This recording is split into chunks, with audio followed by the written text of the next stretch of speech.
टिके दूर को जिबा आज्ञा नवरंगपुर जो आम सहित सौम्यरंजन दास अछंती। सौम्यरंजन केते उत्साहित आपण?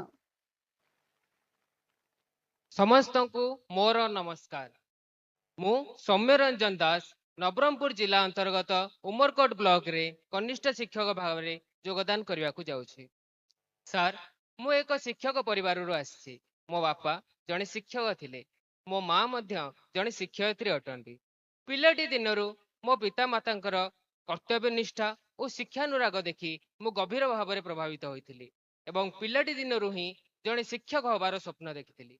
आज राज्य रे नूतन सरकार आसिया परे मोर स्वप्न साकार होइछि। सौभाग्यक्रमे आम उमरकोट माटीर पुओ श्री नित्यानंद गंड महोदय मान्यवर ओडिशार विद्यालय और गणशिक्षा विभाग मंत्री। यह आम पई गर्व और गौरवर विषय। आज यही खुशीर मुहूर्त मुझे कही रखा चाहिए सर, मान्यवर मुख्यमंत्री और मान्यवर केंद्र मंत्री ओडिशार शिक्षा व्यवस्था को नहीं जो स्वप्न देखिछंती ताकू पूरण करने आम सदा सर्वदा प्रयास करूँ।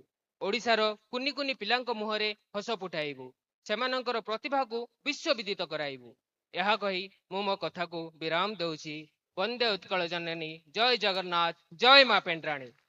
धन्यवाद सौम्यरंजन। आपण को एवं जिलार समस्त नवनियुक्त कनिष्ठ शिक्षक शिक्षयित्री को पाई नवरंगपुर जिला विशेष उत्साहित।